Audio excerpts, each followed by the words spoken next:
Good evening and welcome to another episode of Unscripted, an Unchained RPG review. I am DM Bloodworth, and as you can see by the graphics, today I'm taking a little departure from what type of video I normally do. I'm taking a look at Fallout, the board game. Recently, I decided that I wanted to get a little bit more into board games, but in particular, I wanted to focus on board games that are solo play. And when I did a little search, I came across several top 10 lists, and Fallout, the board game, came up on several of them in the top 10 as being a game that, even though it's designed to be for players 1 through 4, many of the comments were saying that the game really does shine as a solo play game. So I decided, let me, you know, take a look and see where I can find it. And I looked in several places. First place I looked was its official website, and it was running about $50. I then took a look at eBay, and on eBay it was running about the same. Plus, most of the shipping on eBay is usually the U.S. Postal Service, and in those cases, I've been having quite a bit of trouble getting packages to come very quickly.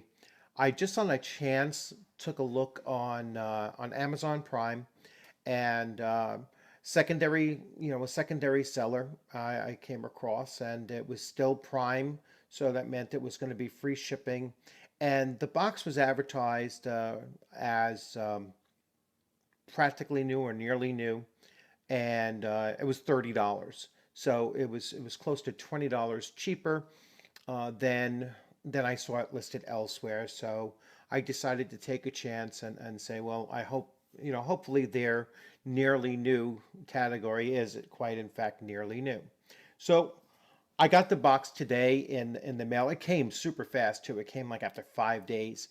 So I was really impressed with how quickly it came.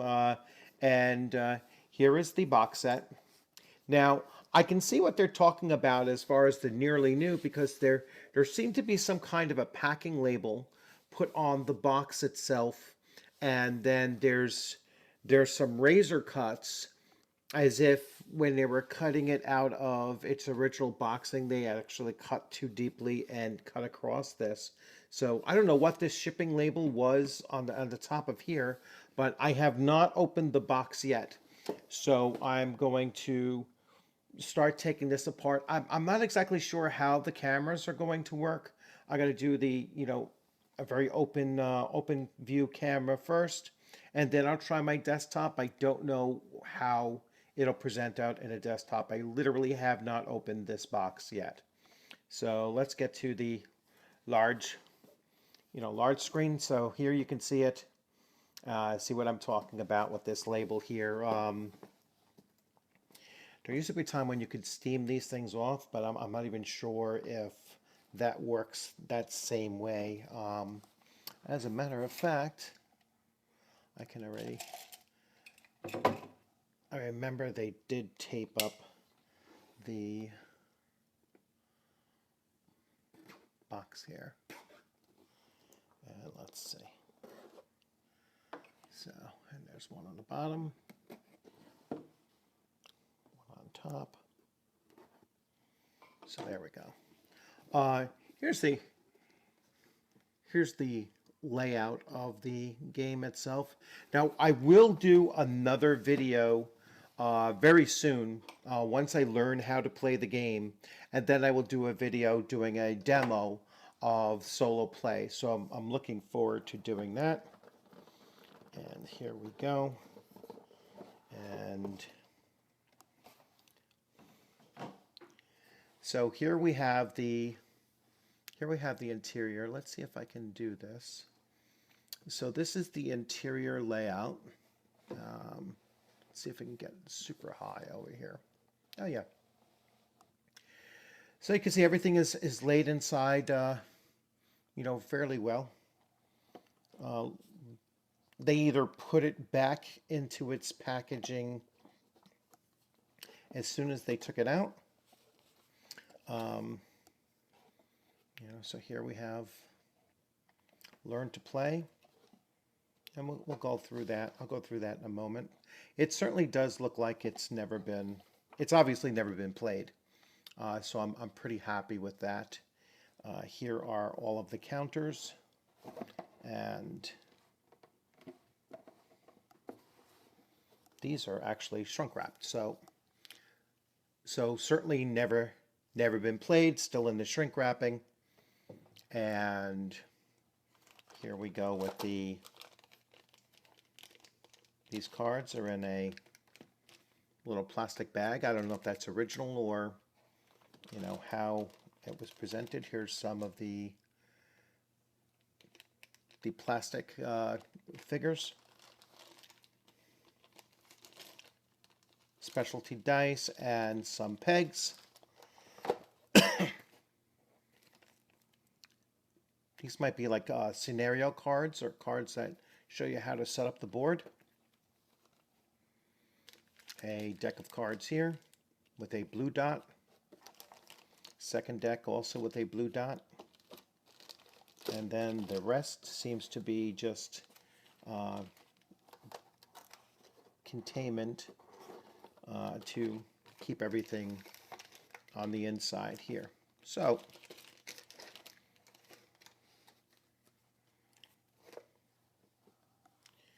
and we will go here. Rules for the referee. All right, we'll take a look at this here. I'm going to set that aside. So, like I said, within a couple of days, I will definitely do a video on how to play the game and do a demonstration. So the rules for rules reference. We'll take a look right here. Actions, activating enemies. I want to specifically look at solo play. So let's see if we could find agenda cards, apparel. Apparel is the type of item that you can be equipped by a survivor to gain benefits in fights. Each survivor, I'm just reading down here, each survivor can have no more than one apparel equipped. All right, related.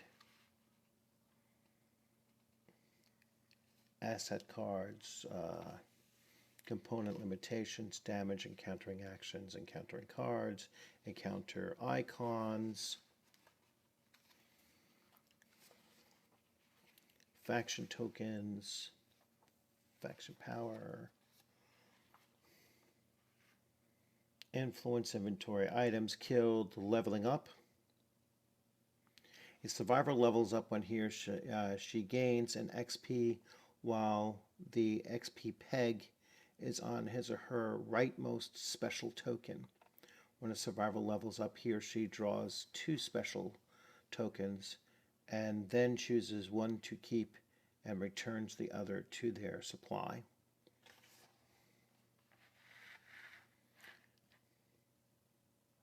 There are perk cards, quest cards. RADs are your hit point tracker, basically. Results. Solo play. Here we go. Let's take a look at the solo play rules. I'll drop this down and let's see.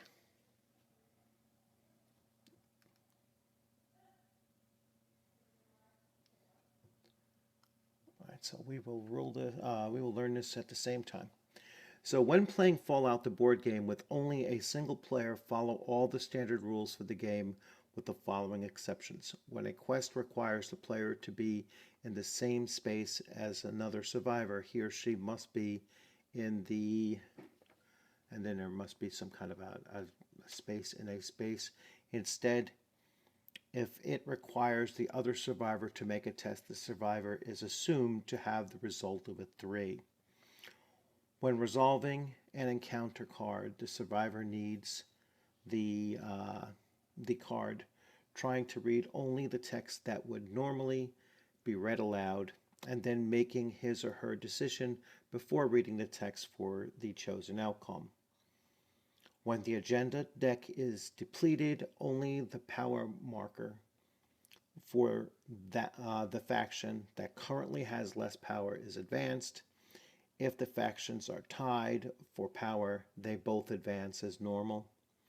Related topics, agenda cards, encounter action, encounter icons, faction power track, quest cards, rounds, and tests. Let's see if there's anything else that's now obviously I didn't understand all of that. It just looks like there does modified rules, and then you're assuming that your a survivor's companion automatically has a result of a 3, and so you just calculate that into your own roll. So there's traits.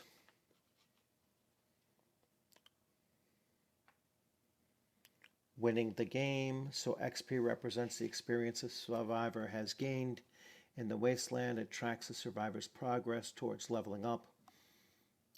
It is tracked from the gray plastic X-Peg next to the survivor's special tokens. I kind of read that already. When a survivor kills an enemy, he or she gains a number of XP equal to the enemy's level. And so on. Let's see learning to play. We'll take a look at this as well. I should probably look at this one first, but so here are all the components.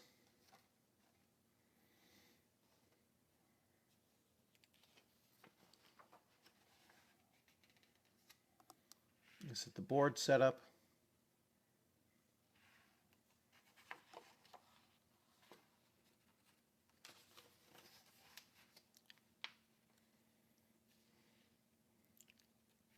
So we have how to resolve turns, exploring actions, moving actions, terrain that is laid out. So here's the terrain and how those are laid out. Quest actions are here. So I'll shift over. So here's a quest action card.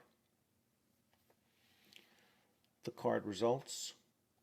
So players time 2 plus stage 015 and 0134 equals trash, or times trash. Not quite sure what that means, but once I read it, I'll discover. An encounter action, performing tests, test example. Brotherhood Outcast is prompted to test SE4. He rolls the VATS dice and gets 3 icons, not enough to succeed. He has the 5 token, so he chooses any number of dice to re-roll. In this case, just the die showing no success. His new roll gets a 4th. He needs to succeed. All right, so they do have some kind of a re-rolling mechanic in this. Buying and selling in the shop. Caps. Caps are bottle caps that you use, in if you're familiar with Fallout, the video games. They're the currency in this world, or at least one of the currencies in this world. I'm looking to see if they have anything on solo play here. Here we go.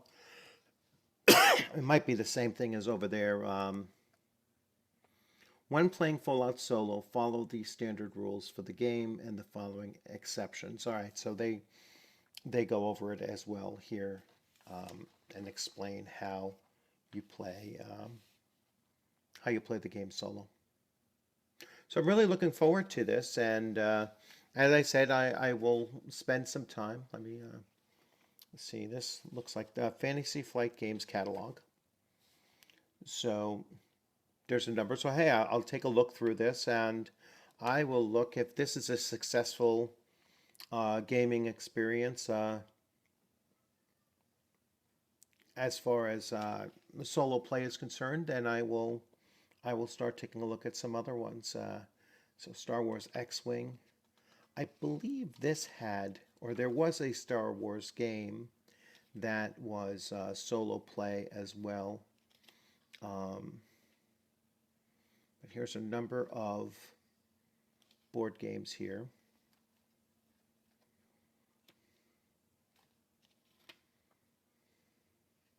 The one thing about Fantasy Flight that kind of keeps me away from it a little bit is that they do tend to be kind of expensive, um, especially their figures based, the miniatures based games. So yeah, it certainly is an expensive hobby when you get into those. And I mean, here we have Imperial Assault for 99.95. Um, it's an expensive hobby, and RPG in general is pretty expensive to begin with. So once you start adding miniatures into the mix, it gets ridiculously expensive. Um, Mansions of Madness, I've seen a lot spoken about this. Although once again, the I'll let the camera catch up. Once again, 99.95. I'm not arguing that these aren't worth it. I really have no idea, but the cost of them is prohibitive, at least to me, in some cases. So here we have 59.95. So I got the box for 30, and it's 59.95 directly from Fallout. So or directly from Fantasy Flight. So I'm pretty happy with what I got for 30 bucks. Star Wars Rebellion, Twilight Imperium. So they do have quite a bit to take a look at. And there were some other games, so I will spend some time taking a look at some of those other games. So once again, another lucky find. This time on Amazon Prime, and always you should shop around. Look around in various places. A lot of times you can buy it direct from the either the print on demand shop or the gaming company itself. Sometimes you find bargains on eBay. eBay is especially good for older out of print items. And then once in a while you get lucky and find something being sold second or third party on Amazon Prime. So and like I said, the shipping was free, and the delivery was extremely fast in comparison to some others. So once again, hey, I hope you enjoyed this video. If you liked it, please give it a thumbs up. Subscribe if you haven't subscribed. If you're really interested in this game, like I said, I will follow up with a gameplay video coming up over the next couple of days. So make sure you hit that alert. That way you'll know exactly when I upload that video. As I said, later on this week, probably 2 or 3 days from now, I will have that going. I got to plot out my week and see how everything is laying out. I always have my Friday D&D game, and this is the last week of school for both myself and my children. So we have some graduations and such as well. So it might be the weekend when I do that gameplay video, but I'm going to shoot for Thursday, hopefully. But anyway, thanks for joining. I hope you enjoyed this. Leave your comments in the comments section. If there's anything you'd like for me to take a look at, please leave a link and I will take a look at it, especially if you have a Kickstarter out there. I am looking at a Kickstarter. I recently backed. It's a board game with, once again, solo play on it. And that I came across. It was the game of the week that was put out there by Everything Board Gaming Facebook community. So that's another community you might want to take a look at if you're really into board games. So give them a look through and see what they're advertising over there as well. So once again, have a great time. Be safe out there. I look forward to seeing you on the gaming screen sometime soon. You'll have a great afternoon.